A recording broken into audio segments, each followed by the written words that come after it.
Last भिडियोते आपनादेर साथे share करेছিলাম Janmashtami पुजोर किछु भिडियो। तो जन्माष्टमी पुजोर भिडियो शेयर करेছিলাম, যারা দেখেননি অবশ্যই দেখে নেবেন। আর এখানে আমার কিন্তু ভগবানকে ভোগ নিবেদন, পুষ্প নিবেদন সমস্ত কিছু করা হয়ে গেছে। এরপরে বাকি আছে যেটা, সেটা হলো আরতি করা। তো সব কিছু নিবেদন করার পরেই ভিডিওটা করেছি। আর এখানে ভোগ দর্শন করুন। শুনেছি ভোগ দর্শন করলে দুর্ভোগ কাটে, তো সেই জন্য ভোগটা দর্শন করুন। আর আমি যতটুকু জোগাড় করতে পেরেছি ততটুকুর মধ্যেই পুজো করার চেষ্টা করেছি।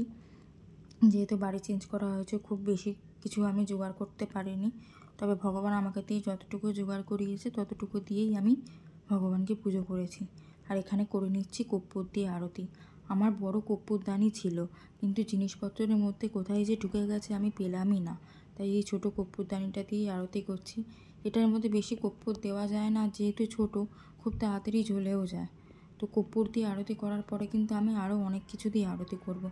যেমন এমনি ধূপ, তারপরে ধুনোর ধূপ, তেলের প্রদীপ, ঘিয়ের প্রদীপ, এই সমস্ত দিয়ে আমি আরতি করে নেব। তো আপনারা আরতি দর্শন করুন।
এরপরে ভগবানকে দর্শন করুন।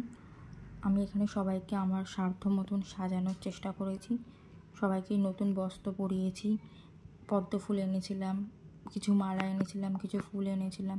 তো সেগুলো দিয়ে সাজানোর চেষ্টা করেছি। আর পিকু গোপাকে এত সুন্দর দেখতে লাগছে যে কি বলবো, ওদের দিক থেকে তো কোনোভাবেই চোখ ফেরানোই যাচ্ছে না। এই হলো আমার পিকু, যে আমার কাছে তিনটে বছর হয়ে গেল এসছে।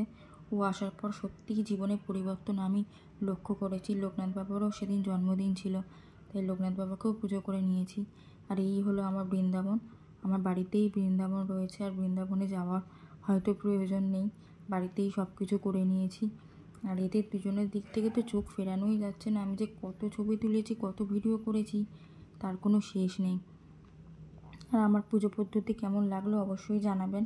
আমি তেমন নিয়ম কিছু জানি না, নিজের মনে যেটা আসে সেইভাবেই প্রতি বছর ভগবানকে পুজো করে থাকি। আর এখানে ভোগ দর্শন করুন। এখানে আমি অনেক রকমের নাড়ু, তারপরে বাতাসা, খই, মুরকি, এই সমস্ত কাজু, কিশমিশ, নানা রকমের মিষ্টি, খেজুর, এখানে লাল দই এনেছিলাম, তারপরে ছানার পায়েস এনেছিলাম। জন্মদিন তো পায়েস না করলে অসম্পূর্ণ। তারপরে এখানে 9 রকমের ফল ছিল, মিষ্টি ছিল, তালের বড়া ছিল, কিছু ভাজাভুজি ছিল, বিস্কিট ছিল, চকলেট, সীতাভোগ, মালপোয়া, এগুলো আমি জোগাড় করতে পেরেছিলাম, এগুলোই নিয়ে এসেছি। এখানে আছে ক্ষীর, মাখন, মিছরি, টক দই, কোল্ড ড্রিঙ্কস, এগুলো সমস্ত দিয়েছিলাম। আর এই যে জন্মাষ্টমীর দিনই আমার কাছে এসেছে বৃন্দাবন থেকে। আমার অনেক দিন ইচ্ছে ছিল এরকম একটা সাদা গোপাল নেওয়ার, তো সেটা আমি নিতে পেরেছি। তো ভিডিওটা কেমন লাগলো অবশ্যই জানাবেন। আর 30 তারিখে পিকুর জন্মদিন, 3 বছর হয়ে গেছে ও আমার কাছে এসছে। ওর জন্মদিনটাও আমি আমার মতো করে পালন করব, সেই ভিডিওটাও আপনাদের সাথে শেয়ার করব। ততক্ষণ সবাই ভালো থাকবেন আর আমার সাথে থাকবেন।